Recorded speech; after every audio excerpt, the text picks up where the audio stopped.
श्रेया की mummy washroom से भागती हुई आई। जी क्या हुआ? क्यों चिल्ला रहे हो सुबह सुबह? हाँ? नेताजी ने मोबाइल आगे कर दिया। उनके पास एक व्हाट्सएप फॉरवर्ड आया था जिसमें एक न्यूज क्लिप चल रही थी। इस क्लिप में श्रेया की वही वीडियो थी जो उसने अपने नेताजी को टॉन्ट करने के लिए बनाई थी।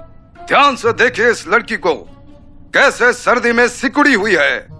ये कोई आम लड़की नहीं बल्कि मैंगो पीपल पार्टी के जाने माने नेता चंडाल लाल की बेटी। ये क्या हो गया मेरी बच्ची को? अरे बच्ची को तो जो हुआ सो हुआ। इस क्लिप को न्यूज मीडिया तक किसने पहुंचाया? आपको यहाँ भी अपनी कुर्सी की पड़ी है? अरे पहले लंदन फोन करो ना, पूछो वो ठीक है कि नहीं। ठीक ही होगी। मुझे मिसेस डोना से पता चला था कि तुम्हारी लड़की रोज शराब पीने लगी है। तुम ठीक हो? हाँ, तुम भी तो रोज शराब पीते हो। नेताजी ने अपनी बीवी की तरफ घूर के देखा। फाइन, तुम्हें कॉल नहीं करना, कोई बात नहीं, मैं कॉल करती हूँ। अरे मिसेस डोना बोल नहीं सकती, कॉल नहीं उन्हें मैसेज करना होगा। अरे तो करो ना, करते क्यों नहीं? नेताजी ने तुरंत मिसेस डोना को एक मैसेज भेजा। अभी मैसेज सेंड भी नहीं हुआ था कि उनकी नजर न्यूज़पेपर के फ्रंट पेज पर पड़ी। पेपर की हेडलाइन थी, सरकारी स्कूल का हिमायती नेता अपनी बेटी को पढ़ाता है लंदन में। ये क्या नौटंकी है? किसने लीक किया ये खबर? क्या पता श्रेया नहीं की हो। बेचारी इतनी मुसीबतों में रह रही है। नहीं, मैं अपनी बेटी को जानता हूँ। वो मुझसे नाराज हो सकती है, मुझसे झगड़ा कर सकती है, पर मेरे अगेंस्ट नहीं जा सकती। वो नहीं है तो होगा कोई।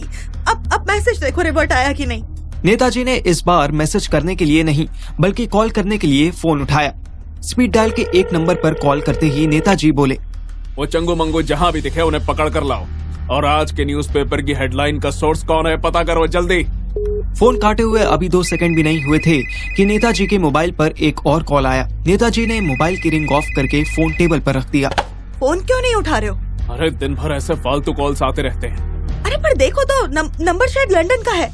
नेताजी ने भी ध्यान से देखा, नंबर तो बाहर का ही था। हेलो। दूसरी तरफ से हैरान परेशान से मोंटी की आवाज आई। Hello sir, I am Monty, Shreya's friend in change code. Monty, Shreya कहाँ है? श्रेया तो हॉस्पिटल में है, उसको ठंडी खा गया। खा गया? पूनम आंटी ने श्रेया का नाम सुनते ही नेताजी के हाथ से फोन छीन लिया। हेलो बेटा, मैं श्रेया की मम्मी बोल रही हूँ। कौन, कैसे, क्या खा गया उसको? इसको पता नहीं, पर श्रेया को ठंडी खाया, बहुत ठंडी। बेटा तुम्हारा मतलब है कि उसे ठंड लग गई? हाँ, वो वीडियो देखी हमने। वहाँ रूम हीटर नहीं है क्या? आंटी तू सुनता नहीं?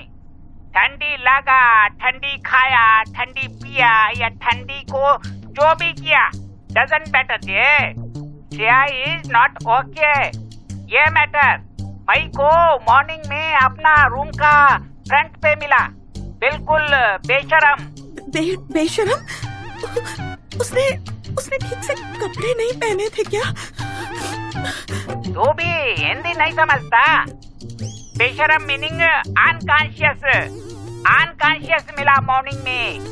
पूरा नाइट श्रेया ठंडी खाया, मॉर्निंग में ठंडी श्रेया को खाया। हे भगवान, वो कहाँ है? भगवान कहाँ है मेरे को कैसे पता? श्रेया यही है, जेम्सबरी हॉस्पिटल में। एड्रेस नोट करो। पूनम आंटी की आंखों से आंसू निकलने लग गए। वो इमेजिन भी नहीं कर पा रही थी कि श्रेया ठंड से बेहोश हो गई। पूनम आंटी नेताजी से जिद करने लगी कि उन्हें अभी के अभी लंदन जाना है और श्रेया से मिलना है। परवीला के बाहर से आते शोर से नेताजी समझ गए कि लंदन जाना तो दूर, अभी घर से बाहर जाना भी इम्पॉसिबल था। उधर श्रेया को जितनी सर्दी लग रही थी, इधर मैं, अथर, स्वीटी और सुहानी उतने ही वार्म और कोजी होकर होटल रूम में सो रहे थे। सुबह 8 बजे का अलार्म जैसे ही बजा, अथर ने ऑफ कर दिया और फिर सो गया। पर मेरी नींद खुल चुकी थी। मेरे हिसाब से हमें अभी तक दिल्ली के लिए निकल जाना चाहिए था, पर अथर व सुहानी का कंबाइंड सजेशन था कि हमें एटलीस्ट एक दिन होटल में ही रुकना चाहिए था और नेताजी का अगला स्टेप वॉच करना चाहिए था। अथर उठ, दोबारा मत सोवे, उठ जा। मैं भी एक ही बार सोया हूँ यार। बहुत टाइम के बाद इतना मस्त बेड मिला है सोने को। तू भी सो जाना। भाई न्यूज देख ले, फिर सो लियो। अरे यार फिर कहाँ नींद आने वाली है। अथर से बहस करना बेकार था। मैंने ही टीवी ऑन कर दिया और न्यूज चैनल लगाकर वॉल्यूम फुल कर दी। नेता की बेटी पढ़ेगी विदेश, और गरीब की बेटी रहेगी स्वदेश। एंकर लोग ट्रक के पीछे लिखी पोइट्री को टक्कर दे रहे थे। मैं पूछता हूँ क्यों करते हैं नेताजी ऐसे वादे जिन वादों में किसी तरह की जिम्मेदारी नहीं होती। और इन नेताओं के बच्चे हैं ऑक्सफोर्ड लंदन में। इन बच्चों से पढ़ाई सरकारी नहीं होती। भोसड़ी के या तो म्यूट कर दे या तो बाथरूम में जाके न्यूज देख ले। नींद मत खराब कर मेरी। मैंने टीवी म्यूट कर दिया। चूतिए, टीवी का साइज तो देख, इसे कैसे बाथरूम में लेके जाऊंगा। अतर भी उठ चुका था, बस उसका आलस उसे बिस्तर नहीं छोड़ने दे रहा था। जाके बाथरूम का साइज भी देख, तेरे दिल्ली वाले कमरे से बड़ा है। दोनों लड़कियां इतना शोर होने के बाद भी एक दूसरे से चिपक के सोई पड़ी थी। इन्हें देख, पुराने टाइम में नाग नागिन की जोड़ी होती थी ना, इस जमाने में दो नागिन की जोड़ी है। ऐसे लिपट के सो रही है। देख, बम भी फट जाए तो नहीं उठेंगी। बे बम का पता नहीं, लेकिन गांड जरूर फटने वाली है। अतर सीधा बैठ गया और टीवी देखने लगा। अजीब आदमी था, कभी म्यूट करने को कहता था तो कभी आवाज खोलने का ऑर्डर मारता था। टीवी स्क्रीन पर श्रेया के पापा नेताजी उर्फ चंदन लाल दिखाई देने लगे। मैंने टीवी अनम्यूट कर दिया। ये सब एआई से बना ड्रामा है। आप मीडिया वाले कहीं रस्सी देख लें तो उसे सांप सांप कहते हुए हमें डसने आ जाते हैं। पहले वीडियो की जांच करवाइए, ये नकली है एक बात। और दूसरी बात, जिन असामाजिक तत्वों ने, जिन शरारती लड़कों ने ये झूठी खबर फैलाई, उनसे हम सख्ती से निपटेंगे। उनको हम छोड़ेंगे नहीं। मैंने फिर से म्यूट कर दिया। अभी ये तो खुली धमकी दे रहा है यार। तो और किस लिए मैंने कहा था कि अभी तुरंत घर जाना ठीक नहीं होगा। भाई घर नहीं जाएंगे तो घर वालों का क्या होगा। अबे तू क्यों टेंशन लेता है? हाँ, तेरी मम्मी अभी तक हॉस्पिटल में है, तेरा बाप ऑलरेडी अंधेरी रातों का शहंशाह बना घूमता है, और रही बात मेरे मम्मी पापा की तो वो अपना देख लेंगे, तू उनकी टेंशन मत ले। तू पेरेंट्स को लेकर इतना केयरलेस कैसे हो सकता है यार। अबे जब पेरेंट्स केयरलेस हो सकते हैं तो मैं बच्चा होके केयरलेस नहीं हो सकता। साले अब तो न्यूज में भी आ रहा है कि कैसे गंदी पेरेंटिंग हो रही है। चला चाय पी के आते हैं। अचानक अतर ने सीरियस टॉपिक में चाय घुसा दी। यही मंगवा लेते हैं ना भाई, इन दोनों को भी पिला देंगे। अबे सोने दिन को जब बाहर जाएंगे ना तब 10-10 रुपए वाली पिला देंगे। अभी होटल की चाय टेस्ट करके आते हैं। चल। साले कमीने, फ्रॉड, चुड़ैलें लग जाएंगी।